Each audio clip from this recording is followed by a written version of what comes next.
동탁이 그 낙양에 불을 지르고 장안으로 이동할 때 사실은 이 근황군 쪽에서는 토벌군 쪽에서는 움직임이 없었어요. 연희에 보면 조조가 동탁 빨리 잡으러 가야 된다. 이렇게 얘기를 하고 혼자 움직이는 장면이 나와요. 그런데 그 무제기에 보면 조조가 혼자 공격을 합니다. 물론 뭐 장막이라는 사람이 좀 도와주긴 하는데 대부분 자기 혼자 공격을 해요. 그래서 막 쫓아가는데 동탁 부하 중에 서영이라는 장수가 조조를 막습니다. 근데 가볍게 조조를 거의 전멸시켜버려요. 조조가 부상을 당하고 조조의 말이 다쳐서 조조의 친척인 조홍이라는 장군이 조조한테 말을 빌려줘서 조조가 겨우 살아요. 그것도 밤에 몰래 빠져나왔다라고 하는 거 보면 부하들은 모조리 전멸을 당했다고 봐도 뭐 상관없죠. 후퇴가 아니라. 아무튼 정사에는 그렇게 표현되어 있습니다. 서영이라는 장군도 셌군요. 그렇죠. 서영이 쫓아오다가 어떻게 됐냐면 거기는 표현이 이래요. 조조군이 적은 병력으로 와서는 하루 종일 죽을 듯이 싸우는 것을 보고 이거 싸움이 길어지겠다 해서 쫓아왔다가 군사를 물리는 그런 장면이 나옵니다. 사실은 그러니까 이쪽에서도 죽을 똥살똥 싸웠다면 조조가 어떻게 됐을지 모르죠. 거기서 끝났을지도 모릅니다. 그렇네요. 예. 손견은 진수가 아주 그 전이나 그 후도 보면 굉장히 잘 묘사된 굉장히 훌륭한 장군입니다. 맹장이에요. 그런데 그런 손견을 이렇게 위기까지 몰아붙인 사람도 바로 서영이란 장군입니다. 오. 예. 이야, 대단한데요? 예, 그리고 난 다음에 손견이 다시 정신을 차려서 공격을 해서 화웅을 베요. 그런데 연희에는 그 화웅이 굉장히 막강한 사람으로 나오고 본진까지 쳐들어왔는데 아무도 상대할 사람이 없었는데 관우가 나타나서 화웅을 베는 걸로 나온다라고 제가 말씀드렸죠. 그건 완전히 소설입니다. 예. 그런데 이 서영이란 장수는 이 연희에는 굉장히 좀 미미하게 나옵니다. 예. 정사에도 사실은 진수의 삼국지에는 제대로 묘사되어 있지 않고요. 그냥 이렇게 조조를 거의 뭐 박살냈다 이렇게만 나오고 후한서에 이 사람에 대해서 좀 잘 나오는 편입니다. 그리고 저쪽 구석에 진수의 삼국지의 저쪽 구석에 그 공손도라는 사람 편이 있어요. 공손도전이 있어요. 그 사람은 그 당시 중국으로 치면 굉장히 변당. 한반도 쪽에 그쪽을 지배하던 공손도라는 사람이 있었는데 그 사람 설명할 때 이 서영의 말이 나오더라고요. 서영과 같은 어디 군 출신으로 뭐 이렇게 나와요. 그때 보면서 야, 참 이 서영은 정말 한 일에 비해서 제대로 안 다뤄졌구나. 그러게요. 라고 생각을 했습니다. 그럼 연희에는 어떻게 더 자세히 나와 있어요? 그 형양 전투에서 조조가 굉장히 위급할 때 갑자기 하우돈이라는 장수 아시죠? 알아요. 예, 한쪽 눈 안 보이는. 네. 근데 요때까지만 해도 두 눈 다 멀쩡했던 때예요, 하우돈이. 예, 하우돈이 갑자기 나타나서 서영을 뵙니다. 그래요? 예, 죽이는 걸로 나와요. 허무하게. 실제로는 반대였는데. 그 하우돈이 등장한 것도 사실은 뭐 가상이죠. 그 월탄의 그 표현에 따르면 돈이 서영을 찔러 마하에 떨어뜨렸다. 이렇게 나와요. 표현 멋있지 않습니까? 하후돈이 아니야. 그래서 그 조조가 그러고 난 다음에 돌아와서 보니 정사입니다. 정사 얘기를 하는 겁니다. 자기는 혼자 달려가서 동탁 빨리 잡아야 됩니다. 라고 했는데 아무도 따라가 주지 않아서 죽을 뻔했다 나타났잖아요. 와서 봤더니 근황군들이 파티를 하고 있어, 자기들끼리. 맨날 술 마시고 놀고 있는 거예요. 거기서. 열받겠다. 네. 그래서 조조가 그냥 군사를 거두고 가버립니다. 다른 데에 가서 군사를 모으고 또 어디 가서 또 군사를 모으고 이런 장면이 나와요.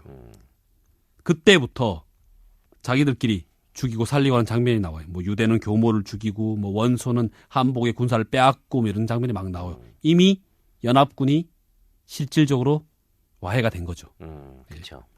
한편 동탁이 수도를 이전하고 난 다음에 손견이 낙양에 들어가는 장면이 나옵니다. 제가 요 얘기를 연희 얘기부터 먼저 좀 할게요. 그래 갔더니 불타버린 궁성 황성에서 시 한 판 쫙 읊고 막 안타깝다 이런 장면이 나오는데 부하들이 보고를 해요. 장군 우물가에서 빛이 나고 있습니다. 이런 보고를 합니다. 우물에서 빛이 나는 거예요. 소설입니다. 네. 한번 그래? 뭐 우물 좀 파봐. 이렇게 했더니 어떤 궁녀가 시체가 이렇게 올라왔는데 시체가 예, 궁녀가 황제의 옥새를 갖고 있었던 거예요. 와. 그래서 여기에서 전국 옥새가 나옵니다. 진시황이 천하를 통일하고 난 다음에 그 옥새를 만듭니다. 그래서 진시황의 옥새를 유방이 갖고 나라를 세우고 그러면서 정통성을 확보하는 어떤 도구로 쓰여요. 그 다음부터 난리통에 뭐 좀 없어졌다가 다시 후한에 그 광무제 유수가 다시 그 전국 옥새를 가짐으로 해서 또 천명을 받았구나 이렇게 인정받는 거죠. 거의 절대반지인데. 거의 그런 셈입니다. 이야. 이거를 갖고 있으면 운명을 받았다라든가 예, 자격을 받았다라고 생각을 하는 거예요. 네. 그래서 이때부터 옥새가 굉장히 중요한 역할을 합니다. 잠시. 그런데 이것을 소설에 등장시킨 거예요. 진시황의 옥새는 뭘로 만들어졌냐면 화씨지벽이라고 합니다. 화씨지벽이 뭐냐면 화씨, 사람이에요. 사람. 김씨, 이씨. 화씨의 옥이란 뜻이에요. 그런데 정확하게 이 사람은 화가 성이 아니고 이름입니다. 성명이 나와요. 변화라는 사람이었거든요. 그러면 변시지변이 돼야 되는데 왜 화씨지변인지는 모르겠으나 화씨라는 사람이 옛날 춘추시대 초나라 때 밭에서 큰 옥을 주순 거예요. 그래서 와, 이 너무나 커서 너무나 훌륭한 옥이어서 자기 왕한테 가져간 겁니다. 전하, 옥이 옵니다. 너무나 커서 좋아서 바칩니다. 했더니 궁에 있는 뭐라고 해야 되나? 옥 전문가를 불러서 야, 한번 감정해봐라 이렇게 된 거예요. 봤더니 걔가 전하 돌입니다. 이렇게 된 거예요. 왕이 열받잖아. 그렇죠. 이 자식이 왕을 말이야. 기만해? 이렇게 해서 한쪽 발을 잘라버려요. 왕이 바뀌어가지고 그거를 들고 갑니다. 다시 쩔뚝쩔뚝. 전하 옥입니다. 했더니 또다시 전문가를 불렀어.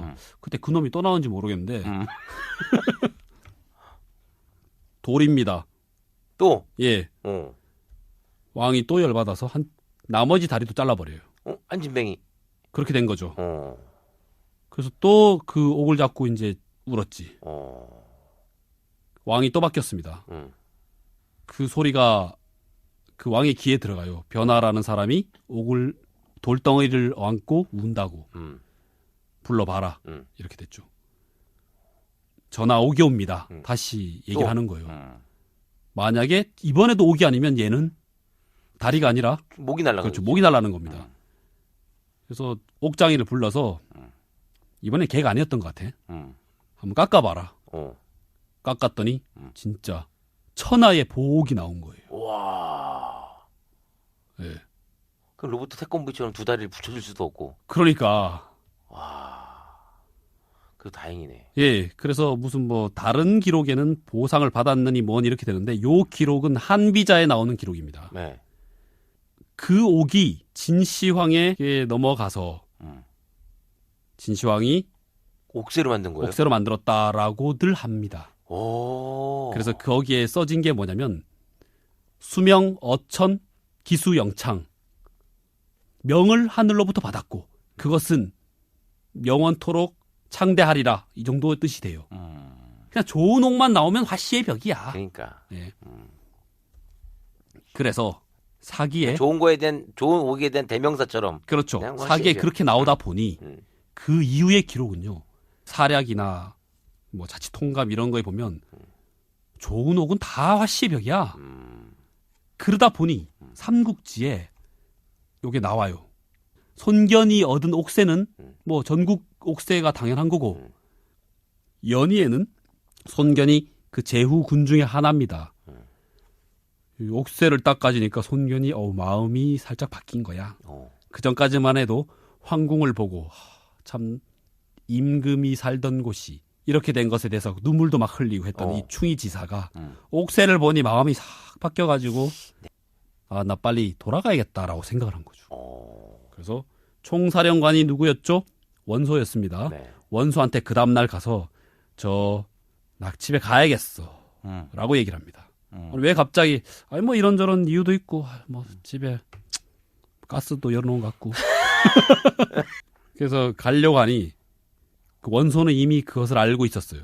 손견이 옥새를 입수했다는 것을. 뭐 책에는 손견의 부하 중에 하나가 원소의 동향이라서 가서 일러 바쳤다라고 돼 있습니다. 예. 너 옥새 때문에 그러는 거 아니야? 다 알아. 이렇게 된 거예요. 나 없어. 뭐 잡아떼고. 그래서 그 자리에서 손견이 칼을 뽑아. 챙! 칼을 뽑으니까 원소도 칼을 뽑고 손견의 그 부하 있죠. 네. 원래 넷이었는데 연예인 한 명 죽은 걸로 나와 있죠. 예, 그 똑똑했던 정보, 그다음에 한당, 나중에 그 고유께 쓰는 황계 이렇게 세 명이 같이 칼을 뽑고 챙챙챙. 예, 뽑고 그다음에 원소 뒤에 있던 알량문추 그때는 도착해 있었거든. 칼 뽑고 막 챙챙. 예. 홍콩 느와르에 보면 이야. 서로 막 총 막 겨누는 그러니까 그 장면이 연출돼요. 이야. 긴장감 빡인데. 네. 그래서 뽑다가 막 주위에 있는 제후들이 말려. 막 말리고 막 그래서 서로 얼굴을 붉히면서 헤어져요. 그러면서 손견은 돌아갑니다. 옥새를 갖고. 손견이 칼을 거둘 때 내가 거짓말을 하면 날아오는 화살에 목숨을 잃을 것이오. 옥새가 없다는 말 아니에요, 그러면? 이러고 갔지. 거짓말 한 거지. 그러니까. 실제로 얼마 안 있다가 날아오는 화살에 맞아 죽습니다. 진짜로요? 예. 그거는 실제예요. 얘가 가니까 그 아래쪽 형주를 다스리던 유표한테 원소가 제 옥새 갖고 가니까 막아라. 뭐 이렇게 돼서 유표랑 싸우고 그 유표랑 싸울 때 유표의 부하 황조한테 손견이 죽습니다. 전력은 훨씬 더 우수하고 개인적으로 봤을 때도 훨씬 뛰어난 인물이었음에도 불구하고 그렇게 어이없이 죽는 거죠. 그래서 그 아들이 손책 아들이 옥새를 이어받고 그리고 원술한테 의탁하는 게 바로 연희의 스토리입니다. 자, 그러면 여기서 이제 정사는요? 예. 진수의 삼국지에는 옥새 얘기가 거의 없습니다. 에이? 옥새 얘기가 거의 안 나와요. 근데 만든 소설적 시각에서 만든 얘기예요. 만든 겁니다. 긴장감을 고조시키기 위해서. 예. 그 위서 무제기에 보면 구석에 한 줄 딱 나옵니다. 뭐라고 나오냐면 원소하고 조조가 만났을 때 그 동톡토벌한다고 네. 만났을 때 원소는 일찍이 옥새를 얻어서 조조가 있는 자리에서 들었다. 이렇게 나와요. 그러니까 조조 있는 데서 자랑한 거야. 그래서 조조가 겉으로는 웃었으나 속으로 굉장히 분한 마음, 미워하는 마음이 생겨났다. 이렇게 나와요. 그런데 여기서 억울한 사람 있지. 손견. 그쵸. 배송지가 주석을 달 때 손견은 굉장히 절개가 굳고 이런 사람으로 나와요. 그다음에 진수의 삼국지에도 그렇게 나와요. 그래서 후대에는 손견이 그럴 리가 없다라는 역사서가 꽤 있습니다. 네. 그러니까 이 옥새 스토리는 나관중이 소설을 쓰기 훨씬 전부터 있었던 거죠. 왜냐하면 실제로 전국 옥새가 없어지거든. 어디 간 거예요, 그게? 난리통이 없어졌죠. 이 옥새에 관한 스토리는 민간에서 이미 있었는데 그것을 이제 악역을 뒤집어 쓴 것이 손견이 되어버린 거죠. 그렇군요. 네. 자, 이제는 본격적인 토너먼트가 펼쳐집니다. 네. 황건적을 물리치기 위해서 군대를 일으켰던 사람들, 그리고 동탁토벌전에 참여했던 지역의 강자들, 이 사람들이 이제는 그 자리에서 눌러 앉거나 자기의 근거지로 돌아가서 서로 싸웁니다. 왜? 일단 군대를 모아봤더니 해볼만해. 오. 예, 그리고 동탁이란 놈이 봤더니 쥐가 군대를 끌고 힘 있으니까 멋대로 하는 걸 눈으로 봤단 말이죠. 그렇죠. 예. 그리고 중앙이 무너져 버렸어요. 중앙에 권위가 없어요. 싸우기 시작합니다. 그 첫 번째가 바로 원소와 공손찬입니다. 예, 공손찬은 실제로는 굉장히 좀 강했던 군벌입니다. 위치는 유주, 유주, 기주 그쪽입니다. 네네. 그래서 원소와 공손찬이 붙습니다. 그 연희에는 동탁토벌군에 공손찬이 참여한 걸로 나오는데 공손찬은 막강한 세력이었음에도 불구하고 거기에 참여를 하지 않아요. 실제로는. 예. 그래서 정사를 잠시 보면 공손찬은 어렸을 때부터 뭐 이렇게 좀 뛰어났는데 유비하고 같이 노식이라는 사람 밑에서 동문수학했다라고 나옵니다. 이것은 유비 그 선주전의 기록에도 그렇게 나옵니다. 그다음에 장가를 잘 갔어요, 이 양반이. 뭐 목소리가 우렁차고 좀 남자다웠던 모양이에요. 그래서 그 지역의 태수가 잘 보고 자기의 사위로 삼습니다. 그 장인어른의 덕을 크게 본 것은 아니고 기록에 따르면 자기가 작은 벼슬부터 시작해서 변방의 수비를 맡는 장수가 됩니다. 그런데 그 변방에서 정말 이름을 떨쳐요. 그 지역에 뭐 선비, 오한 이런 그 이민족들을 상대하는 게 나오는데 그 약간 이 뻥이 아닌가 싶을 정도로 굉장히 전과를 올립니다. 연희에는 백마장군이라 그래요. 흰색의 말을 그렇죠. 타고 다니는. 흰색의 말을 타고 그다음에 백마부대. 공손찬이 이제 원소와 싸우게 됩니다. 이 얘네들이 이제 싸우게 된 이유는 뭐냐면 굉장히 좀 복잡합니다. 원소와 원술이 사이가 안 좋아서 원술은 공손찬과 손을 잡고 원소는 유표하고 손을 잡는데 그다음에 그 사이에 동탁이 임명한 관리가 있었어요. 유라는 일종의 정통 권력인 거죠. 맞잖아요. 동탁이 비록 도적이긴 하지만 네. 천자를 끼고 있으니까 그쪽에서 내려온 관리가 사실은 더 합법적인 관리인 거잖아요. 그렇죠. 그렇죠. 네. 예. 그 관리가 유우라는 사람인데 그 군사력을 차지하기 위해서 뭐 이렇게 알력이 생기고 뭐 그런 게 있습니다. 그래서 공손찬이 원술과 손을 잡았을 때 자기의 사촌 동생을 보내요. 공손월이라는 장수를 원술을 돕게 하는데 원술과 원소가 알력을 일으키면서 공손월이 원소한테 죽는 사건이 벌어져요. 그래서 일단 공손찬이 기분은 안 좋아. 그런데 이제 지역적으로도 맞닥뜨려 있잖아요. 그렇죠. 싸우게 된 겁니다. 처음에는 공손찬이 세력이 크고 공손찬 개개인이 우수했기 때문에 이렇게 문장이 나옵니다. 원소는 공손찬을 두려워하여 우호를 맺으려고 했다라는 문장이 나와요. 그러니까 진짜 원소는 공손찬이 겁났던 거예요. 예. 어느 정도 가까워지려고 하다가 가까워지지 못하고 끝내는 싸우게 됩니다. 그래서 공손찬이 강성했기 때문에 어느 선까지 내려오고 원소는 거기서 더 이상 물러날 수 없었기 때문에 거기서 전투가 벌어지는데 거기가 바로 개교라는 곳입니다. 그래서 원소와 공손찬의 전투를 개교 전투라고 합니다. 그런데 그렇게 강하다고 묘사되어 있던 공손찬이 너무나 쉽게 깨집니다. 아, 그래요? 예. 뭐라고 나와 있냐면 한 줄로 나와 있어. 공손찬은 격파되어 발해까지 도망갔다. 그렇게 간단하게 나와 있어요. 쭉. 예. 그래요? 예. 심하게 깨졌나 본데. 예, 박살납니다. 그 다음부터는 공손찬이 수비만 하는 게 나와요. 공손찬전의 대부분은 원소하고 싸운 장면이 아니라 원소한테 깨지고 난 다음에 어떻게 살았다라는 게 기록의 대부분이에요.